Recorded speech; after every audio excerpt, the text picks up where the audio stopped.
अनस बिन मालिक रज़ियल्लाहु अन्हु का मैं कॉल आपको सुना चुका हूँ कि I have never touched plain or woven silk softer than the palm of रसूलुल्लाह and nor have I smelt a perfume more pleasant than the fragrance of रसूलुल्लाह सल्लल्लाहु अलैहि वसल्लम। आयशा रज़ियल्लाहु अन्हा रसूलुल्लाह सल्लल्लाहु अलैहि वसल्लम की ज़ौजा, वो रसूलुल्लाह सल्लल्लाहु अलैहि वसल्लम की जेंटलनेस बताती हैं फैमिली के साथ। द मैसेंजर ऑफ अल्लाह सल्लल्लाहु अलैहि वसल्लम did not hit anyone at all. नबी ने आज तक किसी को हिट नहीं किया, चाहे वो बच्चा हो, औरत का तो सवाल ही पैदा नहीं होता, ना ही सर्वेंट को। Moreover he never took revenge for any bad anyone did to him unless the person did something prohibited by Allah. कभी भी अपनी ज़ाती रिवेंज किसी से नहीं लिया। ये बहुत बड़ी बात है, तमाम अंबिया की ये बात होती है। ये एहसान से भी बड़ा लेवल है इत्तिकान का। 3-4 रवैये हैं कुरान में मेंशन। एक है जुल्म। जुल्म ये है कि मैं आपको एक मिसाल से समझाता हूँ। जुल्म ये है कि किसी ने आपको थप्पड़ मारा, आपने आगे से 2 मार दी, ये जुल्म है। अदल ये है कि उसने 1 मारा, आपने भी 1 लगा दी, क्योंकि ज़ाहिर है इस्लाम में अदल का भी कॉन्सेप्ट है, आई फॉर एन आई। एहसान ये है कि आपने उसने आपको थप्पड़ मारा, आप आगे से खामोश हो जाते हैं और आप उसको कुछ नहीं कहते। इत्तिकान का लेवल ये है, इत्तिकान कहते हैं परफेक्शन को। इत्तिकान एक आयत से साबित है कि अल्लाह ताला ने कायनात की तख्लीक परफेक्शन में किया, उसमें ये रूट वर्ड है, इत्तिकान का जो रूट वर्ड है। इत्तिकान से मुराद है कि अगले ने आपको थप्पड़ मारा है, आपने ना सिर्फ खामोशी इख्तियार कर लिया है, बल्कि आपने उससे पूछा है कि खैर है, आपने मुझे थप्पड़ मारा है, सब खैरियत तो है। ये इत्तिकान का लेवल है और ये हर आम आदमी का नहीं होता है, ये अंबिया की निशानी है। ज्यूज़ अक्सर इसी बात से इस्लाम कबूल करते थे, वो चेक करते थे रसूलुल्लाह को, टेस्ट करते थे बाकायदा। आकर एक बहुत बड़ी सख्त बात बोलते थे और उसके बाद देखते थे अब ये रिप्लाई क्या करेंगे, और रसूलुल्लाह का रिप्लाई सुन के वो उसी वक्त कलमा पढ़ लेते थे कि यस ये नबी है, क्योंकि ये काम नबी ही कर सकता है। लेकिन हमें भी उस चीज़ को चेज़ करना है, इत्तिकान के लेवल को। He never took revenge for any bad anyone did to him unless the person did something. Yes, जहाँ दीन की बात आई वहाँ गैरत दिखानी पड़ती है। लेकिन अनफॉर्चुनेटली आज हमारे माशरे में लोग अपने पर्सनल ईगो और पर्सनल रिवेंज और पर्सनल इनसिक्योरिटीज़ और रवैयों की जो दलील है वो दे देते हैं कि जी दीन के लिए गैरत है। ये दीन के लिए गैरत नहीं, आपकी पर्सनल ईगो है या आपका पर्सनल रिवेंज है, जो आप दूसरों को हिट कर रहे हो बैठ के और जब दूसरों के ख़िलाफ़ आप वीडियोस निकाल रहे हो। अगेन किसी एक तरफ की तरफ इशारा नहीं है, यही चल रहा है उम्मत में आजकल, यही चल रहा है। एनीवे, कभी कभी रद्द करने की ज़रूरत भी होती है, वो एक अलग बात है। ज़ाहिर है उसके एक अलग मैनर्स हैं, किसी को रद्द कैसे करना है। कोई ज़ाहिर है फितना फैला रहा है तो उसको रद्द करने की ज़रूरत भी होती है, लेकिन ज़ाहिर है उसके एक अलग मैनर्स हैं। प्रॉफिट सल्लल्लाहु अलैहि वसल्लम की जेंटलनेस विद हिज सर्वेंट्स। अनस बिन मालिक रज़ियल्लाहु अन्हु फरमाते हैं, I served the messenger of Allah for 10 years, by Allah he never once said उफ to me, he never once said उफ टू मी, कि ओहो ये क्या कर रहे हो, तुम्हारा दिमाग तो ठीक है, या उफ।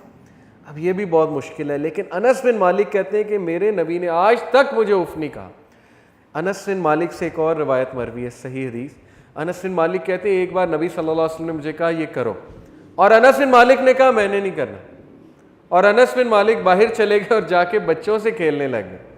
अब कोई और होता वो यहाँ क्या करता है अपने गुलाम के साथ। रसूलुल्लाह सल्लल्लाहु अलैहि वसल्लम आए, पीछे से हक किया और कहा कि बेटे ये क्या कर रहे हो, मैंने तुम्हें एक काम कहा था। तो अनस बिन मालिक कहते ठीक है मैं करता हूँ। देखें तरीका क्या था रसूलुल्लाह सल्लल्लाहु अलैहि वसल्लम का, गुलाम को हक किया पीछे से आके कि बेटे खेल रहे हो, मैंने तुम्हें एक काम कहा था। तो उन्होंने कहा जी जी मैं करता हूँ।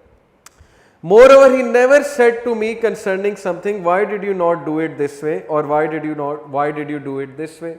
कभी भी सख्ती से बात नहीं की। अब कुछ लोग इसकी दलील ये देते हैं कि नहीं आजकल गुलामों से ऐसे बात ना करो तो काम नहीं करते। I disagree with it. मेरे अंडर बहुत सा अमला है स्कूल में जिससे मैं काम लेता हूँ। मैंने कई पोजीशंस ऐसी निभाई जिसमें मेरे अंडर बहुत से लोग रहे। मेरे घर में मेड्स मौजूद हैं। I totally disagree with it. मैं नहीं समझता कि अगर आप नरमी से और जेंटलनेस से बात करेंगे तो बिगड़ेंगे, लेकिन इसका एक तरीका है। ये तरीका हमें सीखना चाहिए कि कैसे काम कराना और कैसे बात करनी। ज़रूरी नहीं शाउटिंग करने लग जाएं और बहुत ज़्यादा डांट टपट करने लग जाएं। प्रॉफिट मोहम्मद सल्लल्लाहु अलैहि वसल्लम की gentleness with the sinners and disobedient ones. ये तो मैं आहिस्ता आहिस्ता आपको उनकी जेंटलनेस दिखाता हूँ।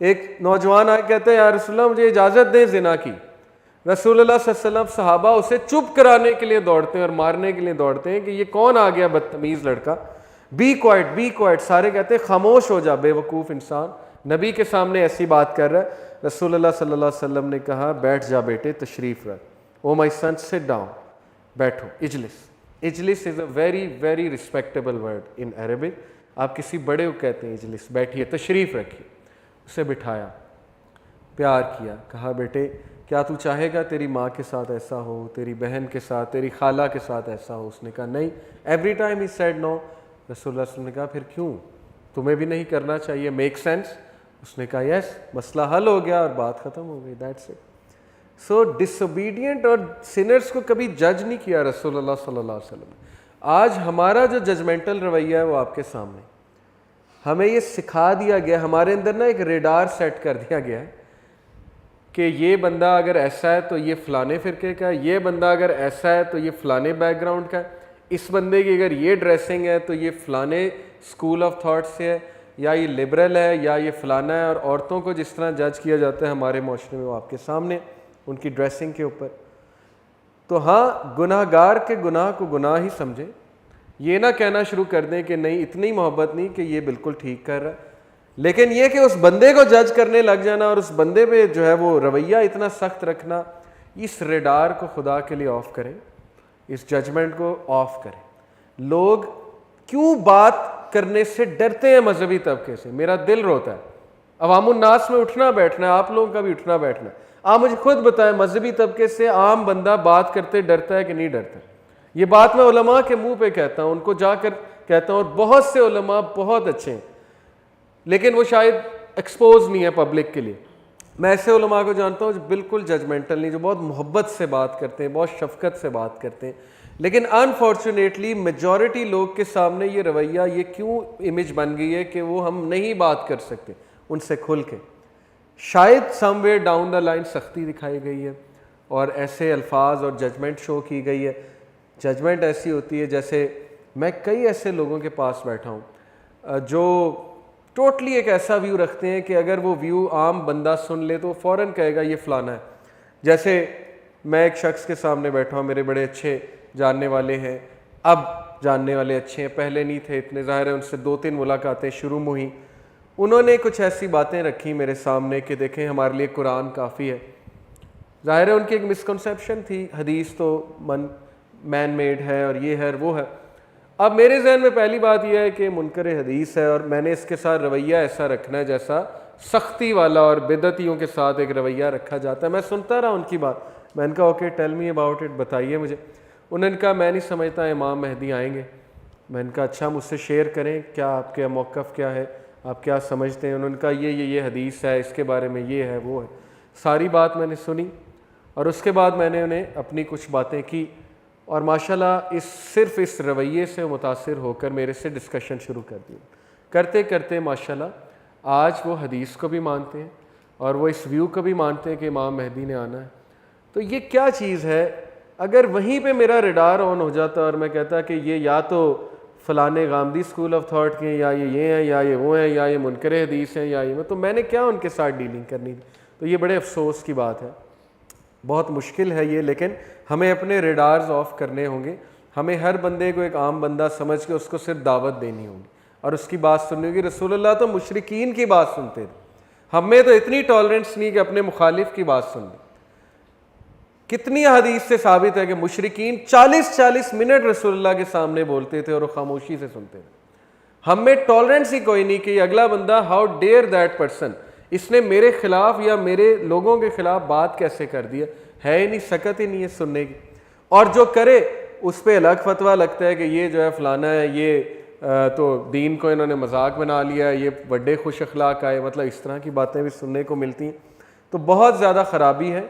अल्लाह नोज़ बेस्ट ये ठीक कैसे होगी, लेकिन यंगस्टर्स का बहुत बड़ा रोल है इसमें, आप लोगों का बहुत बड़ा रोल है इसमें। यंग ब्लड जो है उसमें बहुत जोश होता है, बहुत ज़्यादा वलवला होता है, इसलिए आप लोगों को ख़ास एडवाइस है कि खुश अखलाक़ी और रसूलुल्लाह सल्लल्लाहु अलैहि वसल्लम की ये जो मैं आपको सारी चीज़ें बता रहा हूँ, इसको अडॉप्ट करें। यंगस्टर्स को हमेशा डिफरेंट लोग यूज़ करते हैं अपने मकासद के लिए, चाहे वो कोई पॉलिटिकल जमात हो, चाहे वो कोई और जमात हो। इसलिए बीवेयर ऑफ दैट।